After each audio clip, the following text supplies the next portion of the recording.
Controller. Sandra Wilkin, Vice Chair of the Board of Trustees for the SUNY University of New York. Dr. Barbali Diamonstein-Spielvogel on the Board of Trustees of the City of New York. And Angelo Vivolo, Board of Trustees of the City of New York as well. Lastly, we'd also like to acknowledge Guillermo Linares, the President of the New York State Higher Education Services Corporation, and members of the Governor's Cabinet, Jeanette Moy, the Commissioner of the New York State Office of General Services, and Chinazo Cunningham, Commissioner of the New York State Office of Addiction Services and Supports. Thank you all very much. The program will be starting shortly.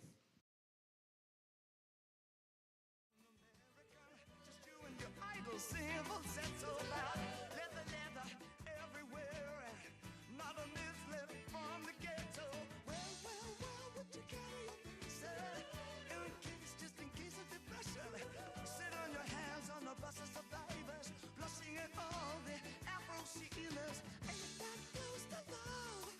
Well, ain't that close to love? Well,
Ladies and gentlemen, please welcome a nursing student here at LaGuardia Community College, Rebecca Ramos.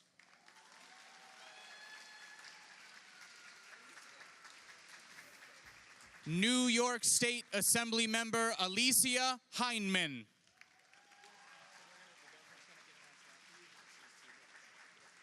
President of LaGuardia Community College, Kenneth Adams.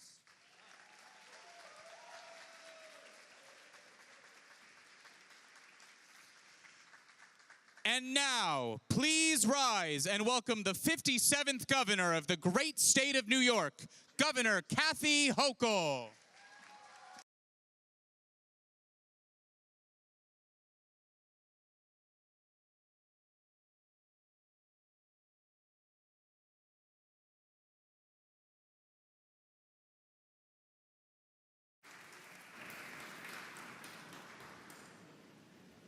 All right. Good morning. Oh my goodness, thank you for being here. Thank you for joining us here at LaGuardia Community College in beautiful Long Island City, Queens for today's rally in support of free community college. I love saying that. I want to take a moment to thank our CUNY Board of Trustees Chair, Bill Thompson, who is here. Yes. Vice Chair, Sandra Wilkins. Angela Vivolo, and staff from the CUNY Central Office that are here. Thank you all very much for joining us. I have to do a quick thank you to my fellow CUNY Community College presidents, Christine Mangina from Queensborough Community College, all the way in Bayside, and all the way from the Bronx, Larry Johnson, new president of Bronx Community College. Thank you. Community colleges are playing an increasingly vital role by providing affordable pathways to higher education, specialized training, support services, ultimately acting as springboards to success for various careers. And across New York State, there are more than 4 million working-age adults who don't have a college degree or professional credential. More must be done to help these New Yorkers compete in high-demand fields like nursing and teaching, technology, engineering. Today's rally heightens the importance of community colleges in our city and state as valuable resources offering accessible and affordable pathways to higher education and workforce development. Programs like CUNY Reconnect and other state-funded initiatives provide financial and academic support tailored to the needs of adult learners who are looking to improve their socioeconomic mobility. For many adults, returning to college in New York City after an extended break can offer significant benefits, including enhanced career prospects, access to a diverse and dynamic environment, and specialized support programs for adult learners. With more specialized jobs on the horizon, having free community college enables students to obtain the skills they need to compete in New York's evolving economy. All across our state, community colleges are powerful drivers of economic and social advancement. And I note there are 7 CUNY community colleges and 30 SUNY community colleges. So really talking about a vast network of 37 incredible institutions. Free community college will open doors for New Yorkers pursuing degrees in high-demand fields. And as president of LaGuardia Community College, I'm proud to support this initiative, which addresses the needs of both adult learners and employers all across the state. The Free Community College Initiative opens doors for every working adult in New York and reinforces our shared mission. As public institutions of higher education, student success is our top priority. New York is on the rise, driving progress, opening doors, and shaping a brighter future in every community across our state. It is my privilege to welcome the visionary leader whose dedication and courage are propelling us ever forward. Do it again, put your hands together, make lots of noise for our incredible Governor, Kathy Hochul.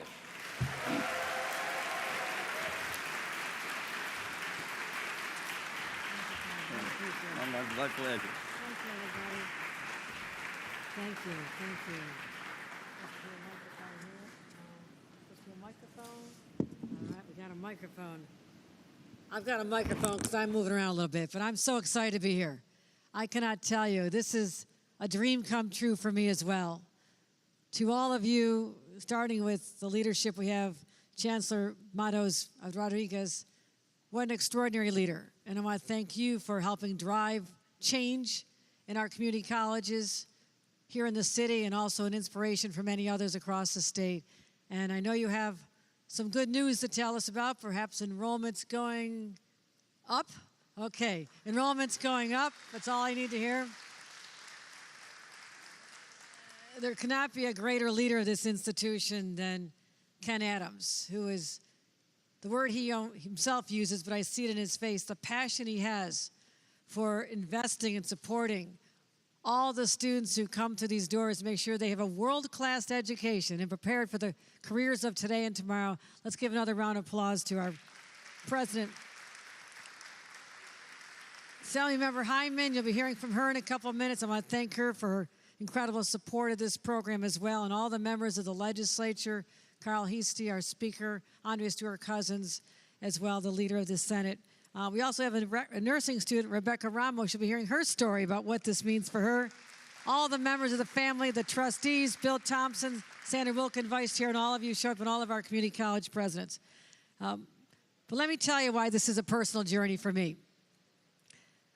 Every summer, since I've been governor, we start thinking about our policies that we want to talk about the next spring when the governor announces her State of the State address. And as I made a trip back home to Buffalo, to the little trailer park where my parents once lived, I stopped in the diner nearby, and I saw a lot of people and their families who never got out of that trailer park. They still live there in the shadow of the Bethlehem steel plant. It is shuttered now. 20,000 people lost their jobs. But there was a time when my grandfather couldn't find any other work, an Irish immigrant. The doors were closed when he arrived here as a teenager with my grandmother, two young people in search of a better life, like all the immigrants who come here, looking for that better life. Grandpa had to become a migrant farm worker in the wheat fields of South Dakota because nobody would hire the Irish. The signs literally said, Irish need not apply. He found his way as domestic servants in Chicago. He and Grandma worked hard and finally found his way to the promised land of Buffalo, New York, and got a job at the steel plant. And his eldest son, my dad, joined him there doing that hard, dirty work in those mines where you see how hard they work. They'd come home at the end of the day just covered in grit. But my father believed in himself that he could do better for his young wife, my mom, my older brother, a year older than me. And with that little life that lived in the trailer park, he decided to go to college. And it was hard because Mom had to raise the baby in the trailer park. She was very pregnant with me. A lot more babies to come. We were Irish, as I mentioned. But Dad worked hard by day, got a college degree at night. And when he got that degree, it was like a ticket because all of a sudden he was employable. People would help him find another job. And he worked his way, able to leave the factory, work in the offices for a while, worked in an office. Like, he was so proud of that. And eventually took an incredible risk, joined a couple of other guys back in the 1960s, 3 other guys, starting a technology company where computers were the size of this room. What a different world that was. And people said, Jackie, you're nuts. What are you doing leaving Bethlehem Steel? Those jobs are secure. They'll be there forever. What is this little computer thing called? What are you doing? You've got 6 kids. How are you going to feed them? But my dad had that drive and that passion. And as a result, they ended up being very successful. But they always went back to that trailer park. We always go back to Fran Seal's ice cream around the corner. And I'll never forget where I came from and the power of education to transform not just their lives, but the lives of their children and their children's children. That's what today is all about. That's what today, why this matters to me. So, back to the idea, I said, how can we make community college more accessible, more affordable for people? Because people struggle. I mean, so many have to work part-time jobs, and number one, tuition assistance, it didn't keep up with the times. The TAP program, we doubled it, so it went from $500 to $1,000 with the support of the legislature.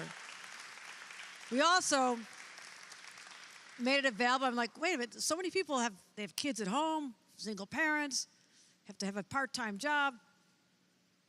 They weren't able to get tuition assistance through the TAP program unless they were full-time workers. That made no sense to me at all. It is now available for part-time workers to give them that lift up. But I'm also looking at the jobs that I'm working so hard to bring here to New York. The green energy jobs of the future, advanced manufacturing, good paying jobs. Nursing skills, we are desperate. Since the pandemic, we've had this enormous shortage of nursing skills. I have professions and employers all over the state of New York looking for workers. So we put two and two together. How can we fill those needs of our employers to get them the educated workers they need, but also lift more families like my own up through the power of education when it is so out of reach for many? We said, for people who are adults, 25, which still sounds kind of young to me, but adults, 25 to 55, they want to rethink about where they are. Some maybe even never went to any education. That's fine. But they're trying to figure out, like, now I want to be part of the workforce. How do I get there? We opened up free community college for 25 to 55-year-olds to give them a whole new lease on life. And this just passed in the spring with our budget. It's a couple weeks late, but who cares? Doesn't matter, right? Doesn't matter. Who's hung up on deadlines? The press is going to eat that up. Just since we started getting the word out, just since a few months ago when this became the law of New York State, we have over 16,000 people who've already signed up for this, and these are the lives that we're going to be changing forever. So I'm going to keep doing my part, focusing on families. My fight is for your family. Focusing on affordability. This is a major part of it. But also putting money back in people's pockets. I was a struggling mom myself. I had to leave a job I loved in Washington, D.C. when my baby was born. There wasn't childcare. No affordable childcare, nothing in reach. It was like my husband was working for the government. All of a sudden, we went down to one income. And I was that mom going out to the big box stores, trying to find diapers at a discount and formula. My daughter's there today with a 1-month-old. The cycle of life, right? But I never lost that sense of empathy for those young families today that have to buy the diapers, the formulas, the little outfits they grow out of every 3 months. Literally, I just bought her all these clothes. There's newborn, then 0 to 3. Like, I said, wait, what's the difference between 0 and newborn? Somebody asked somebody that question for me. But it's hard for our families. But I want them to have the same advantages that I eventually had in life. Yeah, we started buying our clothes at clothing stores. We had to eat a lot of Spam for dinner. I know some people like it. I hated it. But through those struggles, I persevered and became stronger. My children will be stronger. People are stronger. But it shouldn't be so hard to just live here the way it is for so many families. Utility prices. And weren't we promised lower prices for everything on day one after the last election? Anybody been to a bodega grocery store lately? Tell me, have you had any prices going down? Because I'm missing something. No, didn't think so. So I'm putting more money back in people's pockets. $1,000 for families with 4-year-olds and under. It used to be 0 when I first became governor, 0, and now it's $1,000. $500 for older families. The cost of food for your kids' breakfasts and lunches. New York State is covering that cost.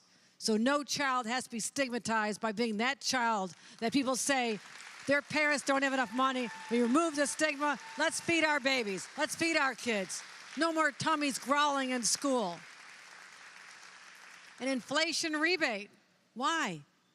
Because more money went to the state government through sales tax because the cost of everything went up because of inflation. I said, that money doesn't belong to us, it belongs to you. Put it back in their pockets. Over $400 coming back to people. Middle class tax rate cut, the largest rate cut in 70 years. All this adds up to families, not even including this, upwards of $5,000 to help them not just survive, but thrive. So I'm going to continue on this focus, making New York safer, more affordable, and giving people the dignity of an education which is going to open so many doors, especially for all those new jobs, and many of those careers are taught right here at LaGuardia Community College. And our other community colleges have embraced these technologies, these new jobs, because I want to welcome our young people who right now feel like they're sitting on the sidelines, not sure what the future is going to be for them. Let them know that future is bright. We can change their lives. Just walk in the door, apply for this, and your life will forever be more enriched, and your families will benefit just as mine did. Thank you very much, everybody. Thank you. Thank you. Thank you. Thank you. Thank you. Thank you. Ladies and gentlemen, let me bring up our great Chancellor, Filos Matos Rodriguez. Mr. Chancellor.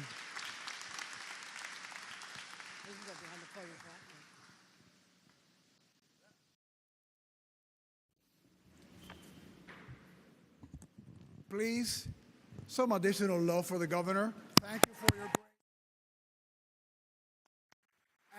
and support, and thank you not just for this incredible initiative, right? But the entire public higher ed sector has a debt of gratitude to you. There has been no governor who's been more supportive of SUNY and CUNY as governor than you have. So thank you so much for that, because it is this program, but it's the other things, all the other investments that you have made that allow us to provide these wonderful students that we have here the support that they need. Delighted to be here today, joining all of you in this pep rally. Thank you, President Adams, for allowing us to crash in LaGuardia and join in this phenomenal celebration. You acknowledge the great team at CUNY, our Board of Trustees. Chairman Thompson, thank you so much for your leadership. We can give the trustees some love, yes? The presidents, the leadership from our other community colleges, and I have the responsibility of introducing a key partner that we have in the Assembly, someone that works closely with the governor in allowing her to push programs like this through the finish line. And the governor was extremely eloquent in explaining why a program like this was needed, why she supported it, why she makes sure that in the budget dance that it was protected and that it made it to the finish line, and that thousands and thousands of New Yorkers are going to be able to benefit from this moving forward. President Adams also mentioned some of the things that make this special. I just want to add two things, and we have also a student speaker. So I'm thankful that always tough to follow the governor. It would have been extra tough to follow the governor and our student speaker, right? Because nobody can tell the CUNY story like one of our own. But I want to add two things why I think that this initiative is particularly important, and why I also proud to be part of the governor's team in a strategy that is comprehensive, right? Nobody can argue against the logic of fields that are in demand, employers that need talented staff members in cybersecurity, in nursing, in manufacturing, in green jobs, all those areas, right? The evidence is there. And we know that we have individuals that have some college, right, or no college, and are eager for the opportunities, and maybe they, because of life, could not do that at a younger moment in their life, but they're ready for it, right? And their families are ready for that investment. So that component, and to do it in a comprehensive way, tuition, books, fees, everything, right? So you come in and there's no barriers. It's very tough to argue against that in any place. Some people did, and not everybody had the governor and the team that she has behind to say we're going to prioritize this. But what the governor does with this program is also continue in her push to all of us in higher ed to connect what we're doing to the demands and the needs of all the employers in the state, right? Because what is this program going to do, right? To be able to meet that demand, we're going to have to hire more faculty. Some of that faculty will be full-time. Many others will be individuals who are in those industries, in those fields, who are going to be doing that job, and then also coming to LaGuardia, going to the Bronx, going to Ostos, going to Queensboro to teach because they have the particular expertise. So what is that going to do? The talent that CUNY has, and there is no more hungry, bright, diverse talent than what we have here at CUNY with our students. All those new faculty members are going to go back to their companies and say, I'm teaching a class at Bronx. I have to tell you, we haven't hired from that place. We have to start looking at what they're doing, right? So it's going to create the circle of partnerships that the governor has been telling us that we need to enhance in our work at CUNY and at SUNY. And what is that going to mean is also that that same faculty member is going to come back and say, you know, we need to get ahead of the curve. We should have a few paid internships so we start getting some of those students early into our company, and I have less recruitment expenses because I built a pipeline of talent immediately. An added benefit to all those students, right?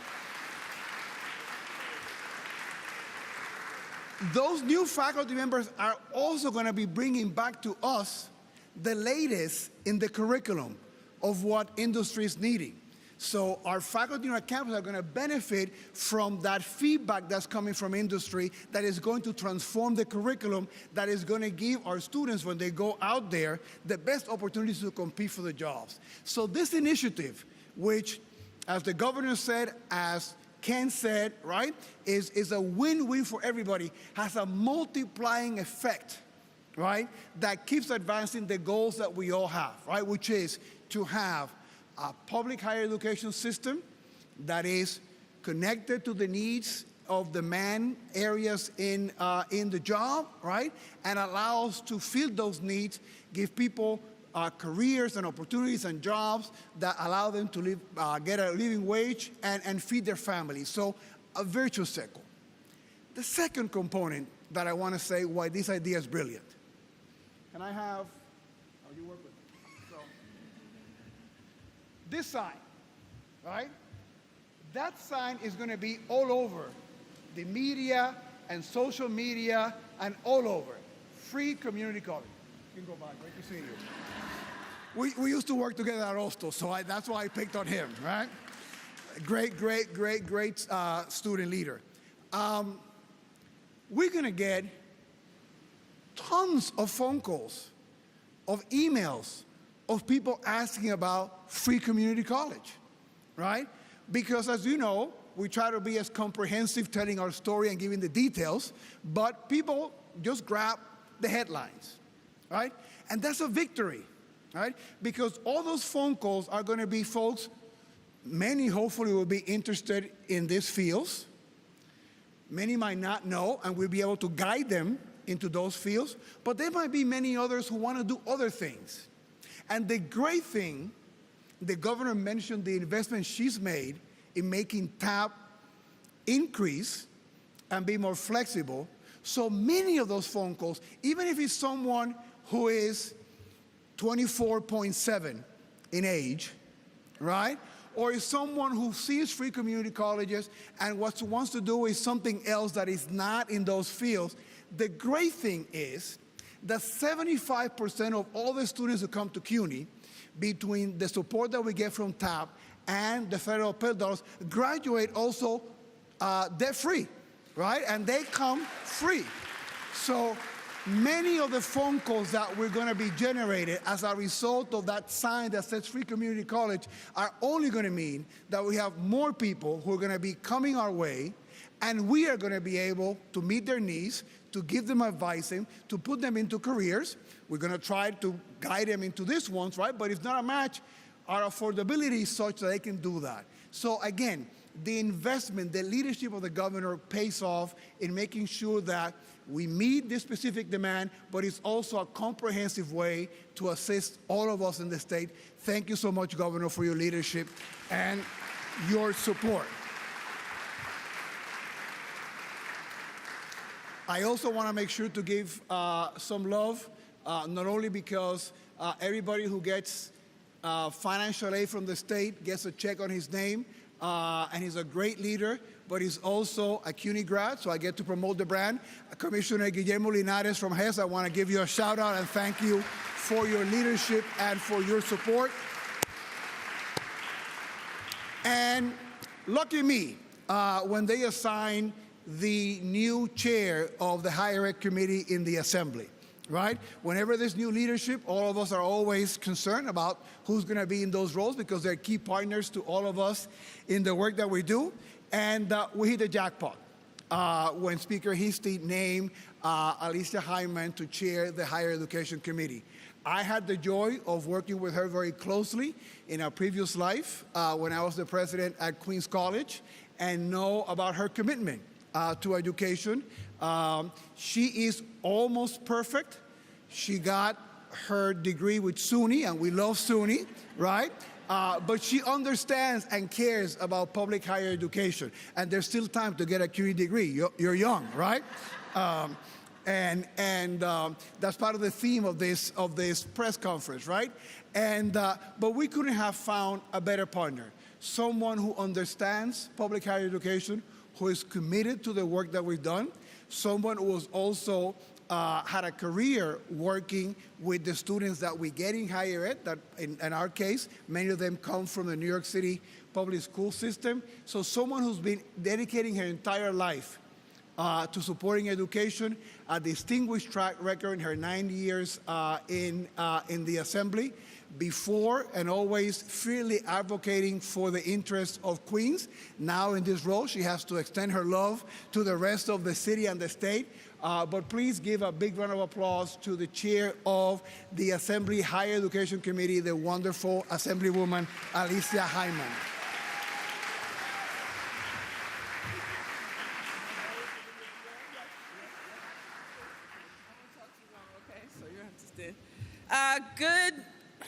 Good afternoon, everyone.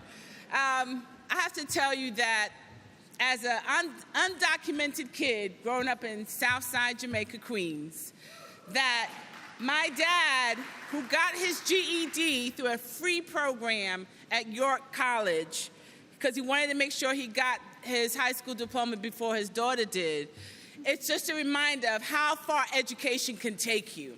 So I thank the governor for putting this in the budget. A little longer process this year, but the fact that this is the standing issue that shows you where the state puts their money is back in the people of New York State. She could not have picked a better borough, the world's borough, to make this announcement, because this is what America looks like, folks. And New York State shows time and time again that we will continue to put the residents of New York State first. Everything has been said about how great this program is, but the life-changing education that individuals will now receive can change the trajectory of all of those who operate under a cap. Education opens those doors. So if only 16,500 have registered so far, can you imagine at all of the community colleges around the state how life-changing this will be?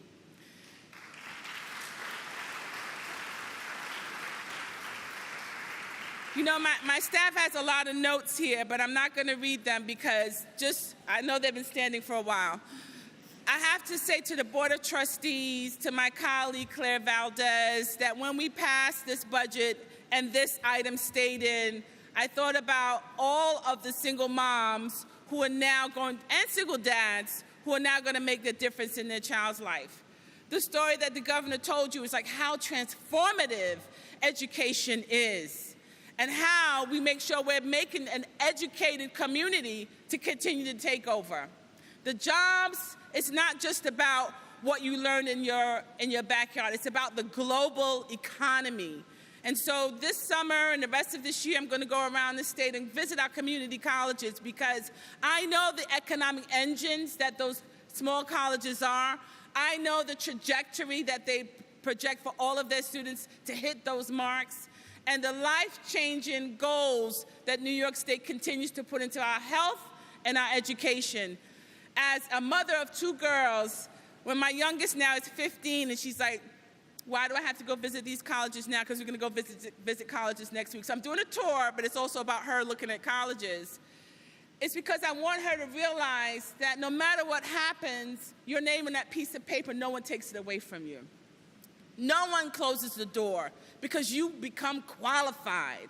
And can you imagine all of the individuals that get to apply for jobs because now they have the education? President Adams, you have a lot of programs here, the engineering programs, the nursing programs, and I get to introduce a nursing student to you that will tell you just how transformative it will be for New Yorkers. I can't tell you enough that it's great to have a great partner in our governor, Kathy Hochul, who has done tremendous work in right-sizing this state and making sure people recognize that this is a state to do business. We have the workforce to do this work, and she ensured it by passing this in this budget. I want to thank Speaker Hasty for his work, Speaker Cousins for the work they do in the Senate, but it has to take a partnership to make all of this shine. So I'm going to stop talking. I will decrease so I can increase. Miss Rebecca Ramos, a nursing student here at LaGuardia Community College.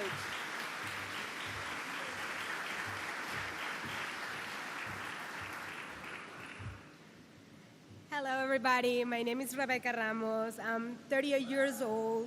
I'm a mother of a 3-year-old girl. I'm a Venezuelan immigrant. But I'm also a nursing student here at LaGuardia Community College, Queens. The governor's program fully covers tuition, fees, books, and supplies for New Yorkers aged 25 and 55, so young adults like me, who pursues associate degrees in fields where jobs are high in demand, such as nursing, healthcare, technology, and education. This removes one of the biggest barriers for us to returning to school, for mid-career adults as me, and immigrants as me as well, many of whom we're struggling with family, jobs, responsibilities. By focusing on fast-growing fields like healthcare, advanced manufacturing, cybersecurity, and green energy, the program directly links to us, to students, careers where employers are urgently hiring. For students like me in nursing, this means graduating with skills that are needed right now in New York's hospitals and health systems. The governor's plan to invest in New York workforce ensures we have the talent to fill future jobs and fuel state's economy growth. It helps build a skilled and diverse workforce, elevating entire community by expanding opportunities to historically underserved groups. This initiative is not just about individual opportunities, it's about empowering New York adults, people like me, to pursue meaningful, well-paying careers and to help build a strong and more resilient state. Thank you, Governor. Thank you, CUNY, and thank you, LaGuardia Community College.